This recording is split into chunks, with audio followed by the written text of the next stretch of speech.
Elle est une figure de la vie politique et universitaire malienne. Elle a été première dame de son pays. Elle est surtout une écrivaine et une historienne de renom. Elle publie Le Griot m'a raconté, Ferdinand Duranton, le prince français du Casso.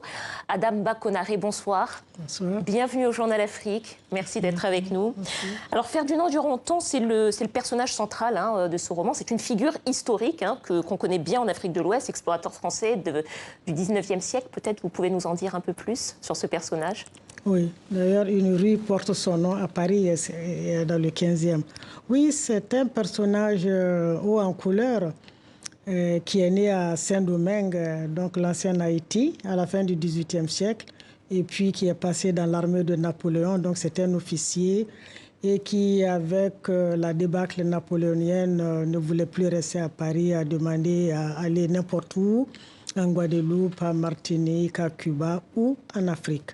Et finalement, c'est en Afrique qu'il va débarquer, à Saint-Louis, et on le charge d'explorer l'intérieur du continent pour pouvoir établir des intérêts commerciaux avec les rois de ces régions-là. Donc voilà notre officier qui débarque en Afrique. À l'époque, le mot d'ordre, c'était le commerce, le trafic de la gomme, et sur fond de rivalité entre les Anglais établis sur la côte en Gambie et les Français. Mais l'Afrique était dans un état de guerre endémique à cette époque-là, donc fin 18e siècle, début 19e siècle.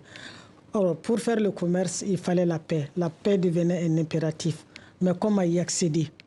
Et c'est là où les positions vont diverger. Pour les chefs de Duranton, de ce Ferdinand Duranton, installé à Saint-Louis et à Bakel, c'est la compagnie du Galam, la compagnie commerciale du Galam qui va le recruter. Alors donc, il ne fallait pas du tout intervenir dans les guerres africaines. Alors, ce Ferdinand Duranton, on l'a surnommé le prince du Casso. On va voir pourquoi. C'est au cœur de votre livre, parce qu'il se marie. Oui, c'est ça. Avec la fille du roi. L'histoire commence par ça, d'ailleurs. Il est le père de celle qui est reconnue comme la première métisse. Tout à fait. Du Mali, Marie Duranton. Oui. Alors, c'est justement au cœur de l'histoire, puisqu'en fait, cette histoire, c'est finalement une recherche généalogique, celle d'un de ses descendants qui part en Afrique pour aller à sa découverte. Et c'est un griot malien qui lui raconte cette histoire. C'est quoi, en fait, cette tradition du récit? Voilà, j'ai mis les propos dans la bouche du griot parce que je voulais faire d'une pierre deux coups, non seulement raconter l'histoire de ce Ferdinand Duranton qui effectivement a épousé cette princesse du Mali par amour certainement, mais aussi pour des intérêts, parce qu'il fallait se rapprocher de ces rois-là, notamment du père de cette fille qui était une très belle femme, soit dit en passant. Et donc, il intervient dans ces guerres, comme je l'ai dit tout à l'heure.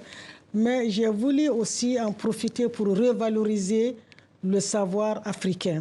Parce que depuis les années 60, on sait la tradition orale a obtenu ses lettres de noblesse. La tradition orale est reconnue comme source d'histoire valable. Mais en fait, si nous prenons le cas du griot, ce n'est pas un robot qui transmet son savoir. On sait qu'il y a des écoles où le griot effectivement apprend l'histoire par le procédé de la récitation et de la mémorisation. Mais ce griot que j'ai mis en scène est un griot arrangeur de savoir.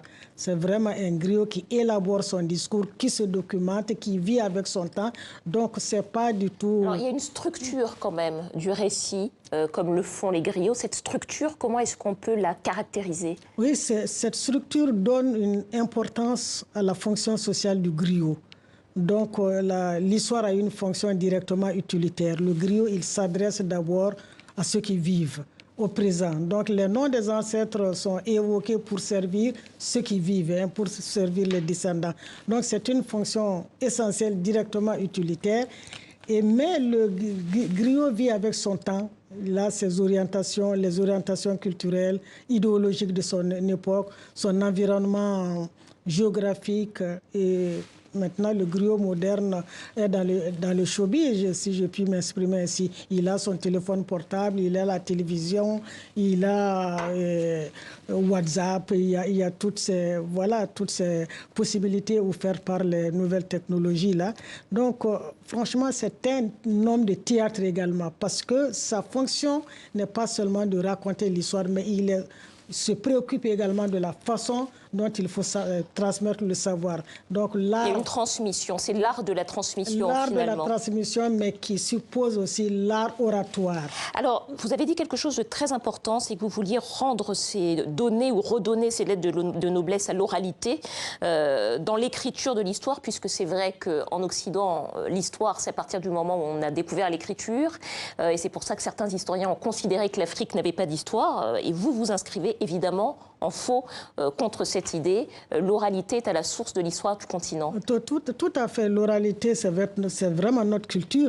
Mais en fait, les historiens le savent déjà. Et depuis les années 60, la tradition orale est intégrée comme source d'informations historiques valables, aussi valables que les documents écrits.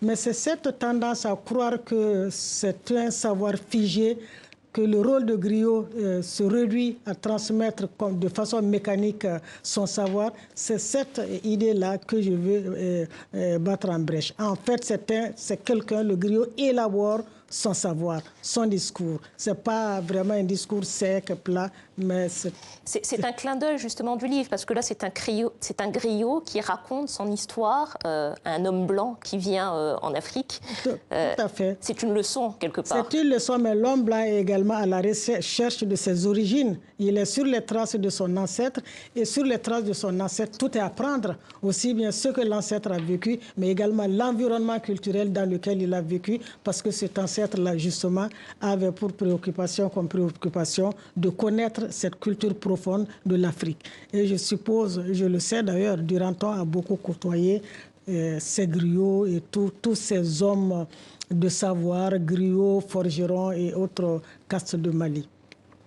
Adam Bakonaré pour Le Griot m'a raconté, Ferdinand Duranton, le prince français du Casso, récit publié aux éditions Présence africaine. Merci beaucoup d'avoir accepté notre invitation.